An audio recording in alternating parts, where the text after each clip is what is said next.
Hello everyone, welcome to the static age. आज हम इस वीडियो में देखेंगे 16 फरवरी के करंट अफेयर्स और उसे हम अपने स्टैटिक पोर्शन के साथ लिंक करके पढ़ेंगे। तो चलिए शुरू करते हैं। सबसे पहले देखते हैं AI summit begins today. Delhi में एआई समिट होने जा रहा है। तो ये पहला समिट है ग्लोबल साउथ में होने वाला। ग्लोबल साउथ में होने वाला ये पहला समिट है। तो इससे पहले जो समिट हुए वो इम्पोर्टेंट हो जाते हैं। तो फर्स्ट समिट जो है यूके में हुआ ब्लेचली में, सेकंड सोल में, थर्ड पेरिस में और फोर्थ दिल्ली में। तो ऊपर ऊपर से सबके बारे में एक बार देख लेते हैं। तो ब्लेचली यूके में किस पर हुआ था? सेफ्टी के ऊपर, एआई के सेफ्टी के ऊपर बात हुई थी। सोल में हुआ इनोवेशन एंड इंक्लूसिविटी के ऊपर, इनोवेशन एंड इंक्लूसिविटी के ऊपर। पेरिस में किस पर हुआ? पेरिस में हुआ प्रैक्टिकल इकोनॉमिक इम्प्लीमेंटेशन अपॉर्चुनिटीज़। तो इसमें ज़्यादातर रूल्स एंड फ्रेमवर्क्स के बारे में बात की गई थी। तो इसमें पेरिस वाले समिट में एक बात जानना ज़रूरी है कि इसे यूएस और यूके ने साइन नहीं किया था। अब आगे देख लेते हैं। Leader Lok Sabha speaker Om Birla to attend Rahman swearing in tomorrow. तो बांग्लादेश में नए प्रधानमंत्री चुने जा चुके हैं, तो उनका स्वेरिंग इन सेरेमनी है। तो मोदी जी नहीं जा पाए क्योंकि उन्हें मैक्रोन के ऊपर कुछ टॉक्स वगैरह पहले से प्रोग्राम था, तो इसलिए लोकसभा के स्पीकर जा रहे हैं। तो कौन से पार्टी ने जीता है? BNP, Bangladesh nationalist party. और इसके पीएम कौन होने वाले हैं? तारिक रहमान। एक बात और कि बांग्लादेश इंडिया के साथ सबसे ज़्यादा लैंड बॉर्डर शेयर करता है। अब लोकसभा के स्पीकर के बारे में भी थोड़ा थोड़ा देख लेते हैं। उसके इलेक्शन जो हैं आर्टिकल 93 में और रिमूवल 94 में। अभी इनके ऑपोजिशन इनके रिमूवल की बात कर रही है, तो ये इम्पोर्टेंट हो जाता है ये आर्टिकल, तो मैंने इसे डाल दिया। अब आगे देखते हैं। तो government Sabarmati Ashram revamps runs into resistance, one family holds out. तो इस आर्टिकल में क्या ये रहा है कि गवर्नमेंट जो है साबरमती आश्रम का रीडेवलपमेंट करना चाह रही है, क्योंकि वो एक मेजर हेरिटेज साइट बन सकता है फ्यूचर में। तो उसी के लिए, उसके रीडेवलपमेंट के लिए गवर्नमेंट कोशिश कर रही है, जिसमें कि 256 फैमिलीज़ को उन्होंने कंपेंसेशन देके उन्हें बाहर कर दिया। लेकिन एक फैमिली जो है वो रेसिस्टेंस दिखा रही है, जाने से मना कर रही है। तो उसी के बारे में था। तो ये सब तो अभी चलता रहेगा, तो ये हमारे लिए इम्पोर्टेंट नहीं है। हमारे लिए क्या इम्पोर्टेंट है? साबरमती आश्रम। साबरमती आश्रम देख लेते हैं एक बार। कहाँ पर है ये? गुजरात में अहमदाबाद में है। कब फाउंड हुआ था? 1917 में। किसके द्वारा? हमारे गांधी जी द्वारा। साबरमती आश्रम के बैंक्स पर है। साबरमती के ज्योग्राफी के बारे में देख लेते हैं। ये कहाँ से निकलती है? अरावली रेंज से। कहाँ से? Near Dhebar lake. और इसका एंड गल्फ ऑफ खाम्बत से होते हुए अरेबियन सी में चले जाती है। आप कमेंट सेक्शन में लिखिए कि अरेबियन सी में कौन कौन सी नदी जो है जाती है।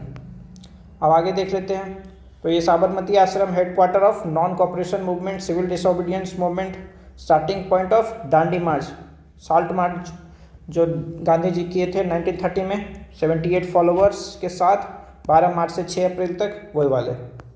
तो एक बार अदर सेटलमेंट्स भी देख लेते हैं ऊपर ऊपर से। सबसे पहले फिनिक्स आश्रम डरबन में, साउथ अफ्रीका में 1904 में। फिर 1910 में टोल्स्टॉय फार्म, 1950 में कोचराब आश्रम। ये जो है आश्रम बहुत रिसर्च के बाद मिला है, ये फर्स्ट इंडियन आश्रम सेटअप बाय गांधी जी। तो ये इम्पोर्टेंट हो जाता है। कोचराब आश्रम 1915 अहमदाबाद। फिर साबरमती आश्रम 1970, ये भी अहमदाबाद। उसके बाद सेवाग्राम आश्रम 1936 में वर्धा में, ये लास्ट आश्रम है। अब 1893 में पीटर्स मैरिजबर्ग स्टेशन, ये इम्पोर्टेंट है। इसका मैं आपको नहीं बताऊंगा, आप लोगों को कमेंट सेक्शन में लिखना है। उसके बाद 9 जनवरी 1915 को गांधी जी जो है रिटर्न आए थे साउथ अफ्रीका से।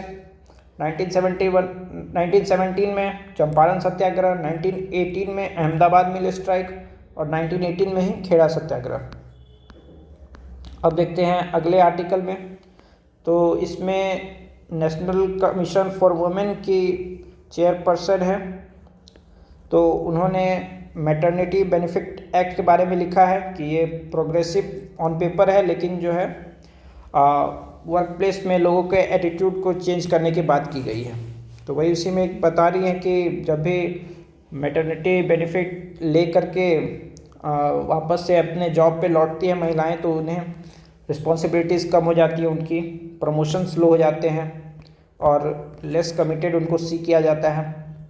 तो इसी के बारे में कह रहा है कि पेपर पे तो बहुत अच्छा है, लेकिन वर्क प्लेस एटीट्यूड भी चेंज करने की ज़रूरत है। तो इसी के लिए हमारे स्टैटिक फैक्ट्स क्या हो जाएंगे। मैटरनिटी बेनिफिट्स एक्ट 1961 में आया और 2017 के अमेंडमेंट के बाद 12 वीक से 26 वीक्स का पेड लीव कर लिया। ये कहाँ पे होंगे? ऐसे ऑर्गेनाइजेशन में जहाँ पे 10 से ज़्यादा एम्प्लॉई हैं।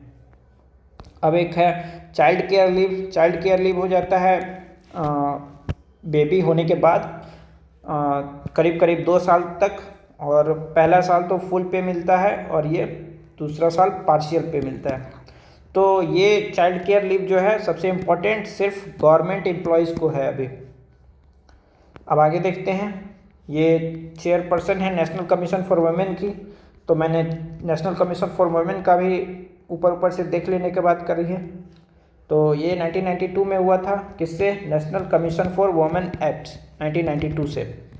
ये क्या करती है? सेफ गार्ड करती है वुमेन राइट को, गवर्नमेंट को पॉलिसी बनाने में एडवाइस करती है, लॉज को रिव्यू करती है और ग्रीवांसेस को एड्रेस करती है।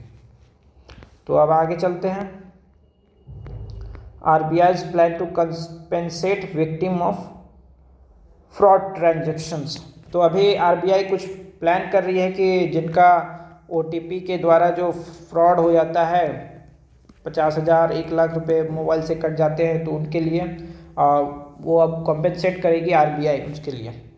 तो अभी ये प्लान ही कर रही है, अभी तो इन कोई फ्रेमवर्क ज़्यादा आया नहीं है। तो अभी के लिए इतना ही नॉलेज है कि कॉम्पेंसेशन जो है 25,000 या 85% ऑफ फ्रॉड वैल्यू, यानी कि या तो 25,000 मिलेगा या फिर जितने भी आपके अमाउंट है, जैसे 20,000 है तो इसका 85% मिलेगा। तो जिसमें से दोनों में से जो भी कम होगा वो आपको डायरेक्टली दे देगी। इसका खर्चा कौन उठाएगा? तो 70% RBI उठाएगी और 15% बैंक्स उठाएगी, और उनको भी मिलेगा जो कि अपना OTP शेयर कर दिए दूसरे को और उनका पैसा कट गया। और क्या है? 4th में है the scheme will be no questions asked and a one time measure. सिर्फ एक ही बार मिलेगा, कि ऐसा नहीं कि कोई एक आदमी ने 5 बार OTP शेयर कर दिया तो पाँचों के लिए मिल रहा है, ऐसा नहीं, सिर्फ एक ही बार मिलेगा। तो आज के लिए इतना ही। अगर आपको ये वीडियो अच्छा लगा तो वीडियो को लाइक कीजिए, अपने फीडबैक को कमेंट सेक्शन में डालिए और चैनल को सब्सक्राइब कर लीजिए ताकि हम ऐसे ही वीडियोस और लाते रहें। तो अब तक के लिए इतना ही। Thank you.